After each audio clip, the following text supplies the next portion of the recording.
السلام علیکم، آپ دیکھ رہے ہیں پاک ایکسکلوسیو ٹی وی۔ کراچی شہر میں کئی بڑے پروجیکٹ شروع تو ہوئے، لیکن ان میں کام کی جو رفتار ہے وہ بہت سلو ہے، جس میں ایک پروجیکٹ ریڈ لائن بھی ہے، جس کا نوٹس صدر پاکستان آصف علی زرداری صاحب نے بھی لیا، اور انہوں نے سندھ حکومت کو ہدایت جاری کی کہ اس منصوبے پر کام تیز کیا جائے اور جلد سے جلد اس کو مکمل کیا جائے۔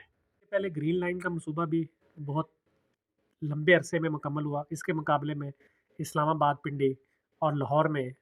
جو منصوبہ ہے وہ تقریباً 12 ماہ میں مکمل ہو گیا۔ کراچی میں جو منصوبہ 11 ماہ کا ہوتا ہے وہ کم سے کم 4 سال میں مکمل ہو رہا ہے۔ اس کی کیا وجوہات ہیں، اس حوالے سے بہت سارے لوگ ساری باتیں کرتے ہیں، لیکن اصل جو چیز ہے وہ یہ ہے کہ کام کی رفتار جو ہے وہ بہت سلو ہوتی ہے۔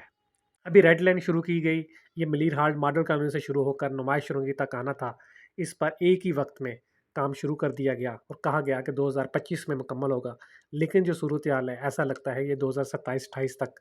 مکمل ہوگی، جس کی وجہ سے یونیورسٹی روڈ پر رہنے والوں کو جو مشکلات ہیں وہ وہی جانتے ہیں جو وہاں سے گزرتے ہیں۔ طور پر Karachi university, N D university میں جانے والے طلباء و طالبات سے اگر بات کی جائے تو وہ جو کچھ کہتے ہیں وہ بیان کرنے کے قابل نہیں۔ دوسری جانب شرجیل انعام میمن کا کہنا ہے کہ انہوں نے کام کی رفتار کو بہت تیز کیا ہے اور امید کی جا رہی ہے کہ اس منصوبے کو جلد سے جلد مکمل کیا جائے گا۔ ڈیٹ تو وہ بھی نہیں دیتے، لیکن کہہ رہے ہیں کہ جلد سے جلد مکمل کیا جائے گا۔ آپ یونیورسٹی روڈ پر اس وقت گزرے تو جگہ جگہ آپ کو کھدائی کرتے ہوئے ہیوی مشینری نظر آئے گی، کام ہوتا ہوا نظر آئے گا۔ یہ تو طے ہے کہ کام بہت تیزی سے شروع کر دیا گیا ہے اور امید کی جا رہی ہے کہ 2025 کے آخر میں، 2026 میں اس کو مکمل کر لیا جائے گا۔ اس منصوبے سے دوسری جانب جو مین یونیورسٹی روڈ پر جو ٹریفک تھی اس کو میں شدید مشکلات شہریوں کو آ رہی ہیں، کیونکہ روڈ پہلے ہی چھوٹا تھا، اب اس سے کے بعد مزید چھوٹا ہو گیا ہے۔ اور سب سے بڑی بات یہ کہ ہم لوگ جو گزرنے والے ہیں وہ تو ہے، لیکن جو رہنے والے ہیں وہ بھی اپنی گاڑیاں غلط پارکنگ کرتے ہیں، جس کو جہاں کر جگہ ملتی ہے وہ پارک کر دیتا ہے، ہاں وہ بس والا ہو یا رکشے والے ہوں یا دوسرے گاڑی والے ہوں، تو جس کی وجہ سے جو ہے وہ جو گاڑی ٹریفک گزرنے والی ہے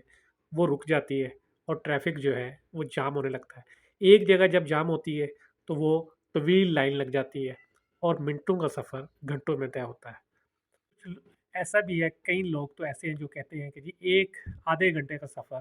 ہم لوگ جو ہے 3 گھنٹے میں طے کرتے ہیں۔ اس لیے ضرورت اس بات کی ہے کہ اس منصوبے پر توجہ دی جائے اور ریڈ لائن کو جلد سے جلد مکمل کیا جائے۔ ریڈ لائن مکمل ہوتے ہی شہریوں کو ایک جدید سہولت بھی تو حاصل ہوگی، دوسری جانب اس وقت جو سفر جو ہے وہ تقریباً جو ہے 1 گھنٹے میں طے ہوتا ہے وہ بہت جلد ہوگا، اور عوام کو اس سے سب سے بڑا فائدہ نمائش چرنگی تک آنے والے لوگوں کے لیے جدید بسیں دستیاب ہوں گی، اور اس کے بعد وہ آگے رکشہ ٹیکسی میں بھی سفر کر سکتے ہیں، کیونکہ کم سب پیسوں میں یہاں تک آپ آ سکیں گے۔ ویڈیو دیکھنے کا شکریہ، چینل کو سبسکرائب کریں۔ اللہ حافظ۔